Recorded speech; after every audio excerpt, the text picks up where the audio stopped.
All right, folks, welcome back. So today we're going to go ahead and go over just some diagnostic tools just to close out the routing section. So first things first, right? Let's go ahead and take a look at some stuff, right? We're using the same lab. I went ahead and manipulated a few things, right? And let me go ahead and show you the changes. So I went ahead and added routes, right? Or I summarized routes, right, to all of our links, our WAN links, right? But I made some slight modifications, right? I went ahead and scaled up the administrative distance, right? For the other routes. Like one is, the secondary one is for 15, the other one is for 20, right? With static routes, the default AD is 10. Okay. So, right, as you can expect, right, if I go ahead and go to my routing table, I'm just going to go ahead and see one entry, right? And that's going to be 4.4.2.2, right? This is the one that the firewall will use, right? But how do you go ahead and within the CLI, right? Because of course, it's better to troubleshoot via the CLI. How do you take a look at your active routes and your standby inactive routes, right? So first, let's go ahead and use the command, and I want you guys to lock it in. Let's use a command to look at our active routes, the routes that are installed in the routing table. So we're going to use the command get router info routing table all, right? It's going to display all the active routes. Okay.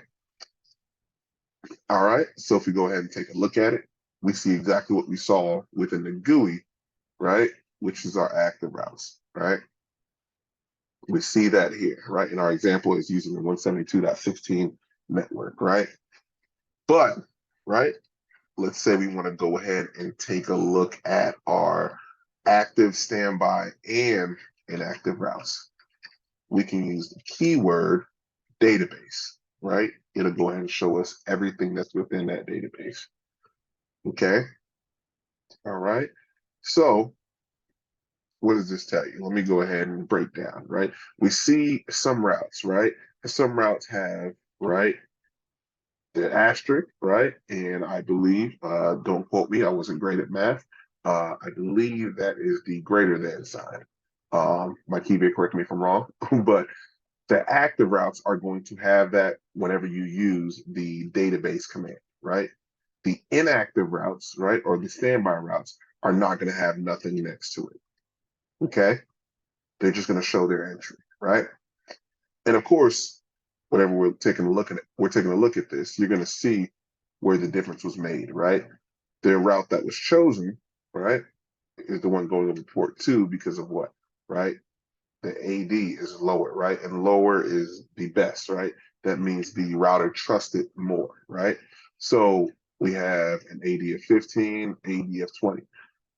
What will happen if we go ahead and disable this route? Let's go ahead and try it, right? So we're going to our static routes. We go ahead and disable this one, right? We go ahead and disable that one, right? Let's run this command again, all right? So if we go ahead and take a look at our active routes, we now can see, right, the next route that gets installed is the one going through port 3 that has an AD of 15. Okay? Of course, if we do the database, right, you're going to see something very peculiar, and I wanted to show you guys so you'll see, right? Well, the database command is going to show us active, standby, and inactive routes, but it won't show us disabled routes. Okay? Right? And what I just did is disabled that route.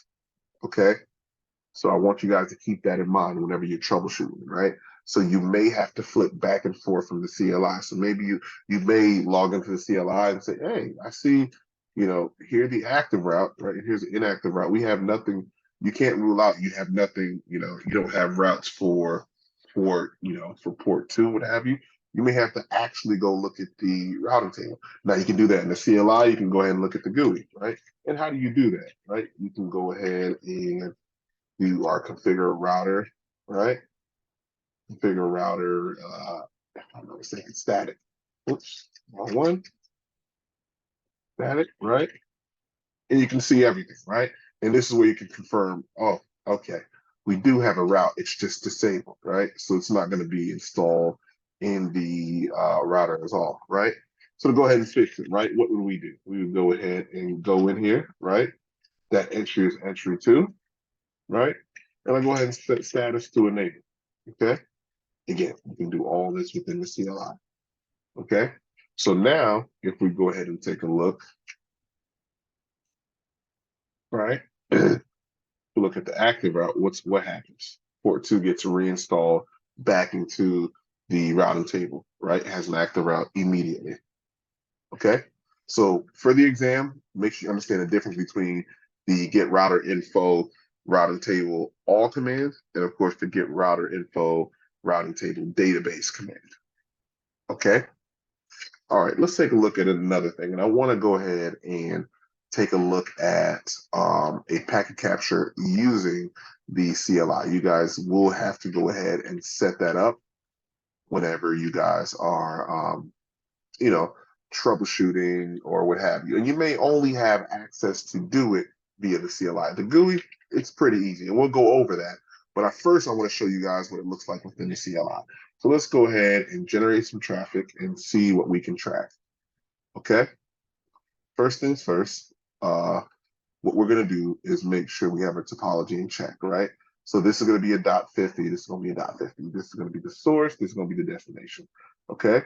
So I'm going to ping 192.168.2.50, right? I'm going to ping from, that's going to be the source, and the destination is going to be 172.16.2.50, right? Now, I made some changes to routes. Let me make sure these routes exist on both sides. All right, excellent. So they exist on both sides. We're good to go, right? Let's go ahead and start some testing, okay? Let's go ahead and generate some pings, okay? 172.16, right? .2.50. We're gonna make it continuous. Let's see what happens. All right, so we got pings rolling, right? We're good to go. Let's go ahead and get inside of our Fortigate, right? And let's start doing a packet capture. Now, we're not going to do it via the GUI just yet. That's too easy, right? Let's go ahead and take a look at it via the CLI, okay? All right. So with anything with troubleshooting where we have to look at something, right, we're going to go ahead and use the diagnose command, okay? Now the command to go ahead initiate a packet capture, right? We're going to go ahead and have to use sniffer, right? Now we have plenty of options, right? So we can go ahead and say sniffer packet, right? We can go ahead and say, hey, DPDK, which tells us, you know, the RX and TX, which of course means receive and transmitted of DPDK interfaces, right? And we have the MIG thought command. The last two are out of scope of the exam. You just need to know about the packet, okay? Right? So we're going to go ahead and go to diag sniffer packet, right? And after this, we can go ahead and set our interface, right? There's plenty of interfaces you can go ahead and put in, and we can go ahead and put port 1, port 2, whatever you have and what the actual name is, right? What I'm going to do, I'm going to go ahead and just put any for now, right? This is a small network, right? We can go ahead and put any. What I advise is absolutely practicing doing packet captures in CLI and being more specific than just putting any, right? Whenever you're doing it from the CLI, because you actually can crash the device, right? If you don't know what you're capturing, because again, it takes up CPU, okay? But for now, we're going to go ahead and put any, right? Right. And then, right, we're going to go ahead and it's going to tell us, you know, hey, we can go ahead and start putting in our filters that are based on the TCP dump, syntax, aka Linux, right? And this is some of the things that you see in Wireshark You may have seen it, like I said, within, if you've operated on Cisco switches and done a onboard capture, packet capture before, or what have you. So let's go ahead and do this, right? So we can go ahead, right? We're going to put this there. We're going to say, all right, our host, right? We're going to put host 192.168.2.50, right? And, right, host, you know what, let's keep it simple. Let's do ICMP, right? And then we need to go ahead and check the, choose the verbosity level, right? Now we went over the verbosity level before, right? So we have levels 1 through 6, right? 1 is just going to show us the IP headers, right?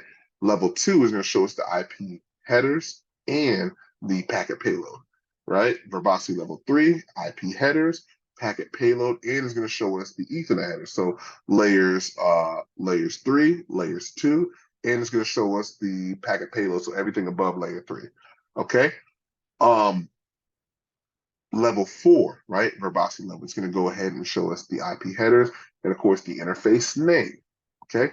Level 5 is going to go ahead and show us the IP headers, packet payload, and the interface name, right? And last but not least, level 6 is going to show everything. Okay. So let's go ahead and take a look at it, and we'll go ahead and keep it simple, and we'll do level 4. Okay. Pretty cool, right?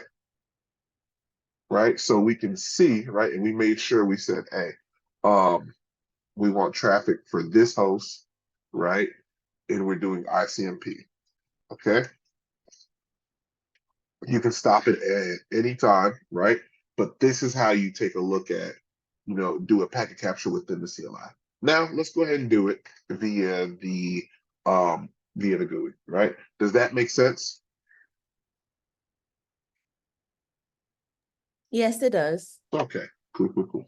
All right, so let's go ahead and hop out of the CLI and let's go ahead and do it within the GUI.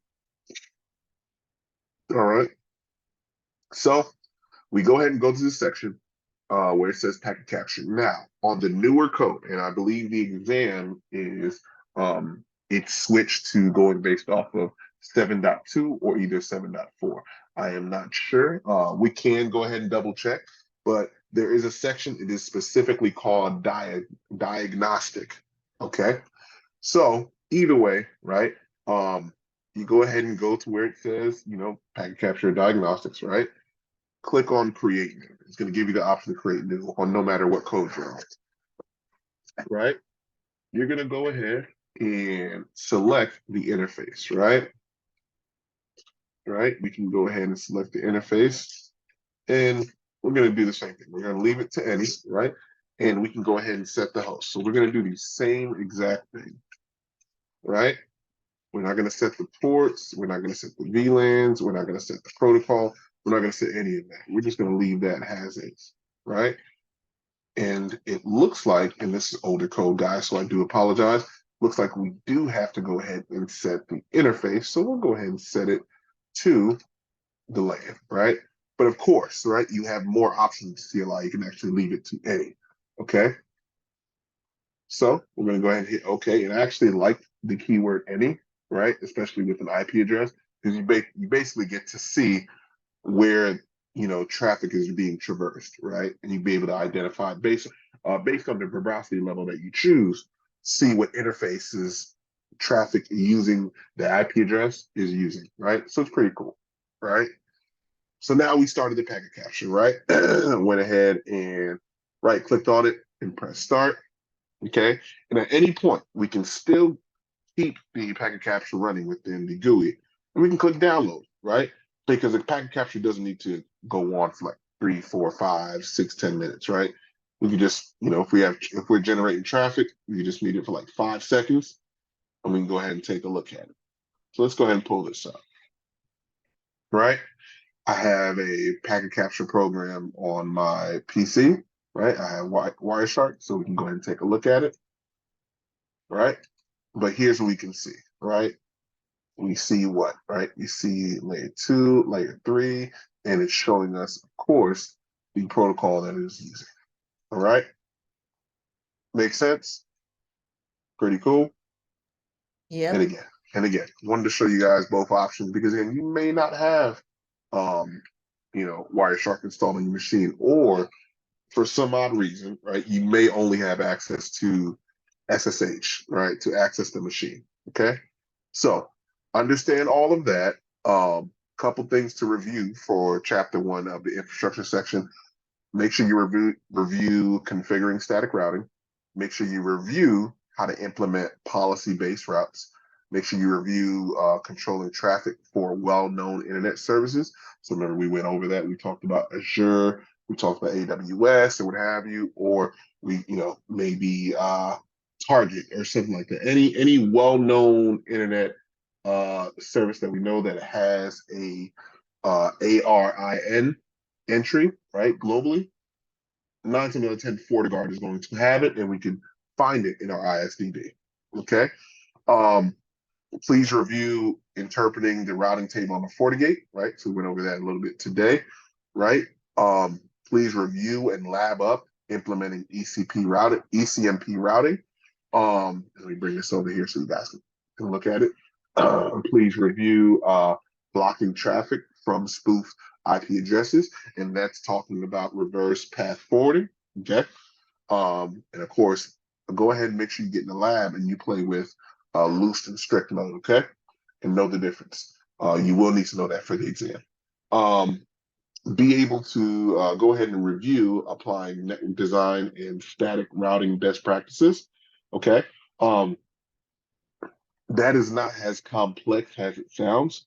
As long as you guys go over the guide and review what's spoken over it, you guys will be able to answer some questions on the exam. Okay. Be able to implement route failover, right? We talked about link monitoring, right? We did a lab on that. You guys saw that. So be able to go ahead and do that. Okay. Make sure you guys review active, standby, and inactive routes. Be able to go ahead and take a look at that. Remember, we only can take a look at standby and inactive routes within the CLI, but we can take a look at active routes in both the CLI and the GUI. Okay. And also, last but not least, make sure you guys review using built-in sniffer tools, right? What we saw, of course, with the packet capture section within the GUI, and of course, using the diag sniffer packet command to capture packets within the CLI. Okay? Any questions? No, none for me. This is really good. Awesome. All right. You guys have a great day. I'll upload this shortly. Alrighty, thanks. Bye. Bye.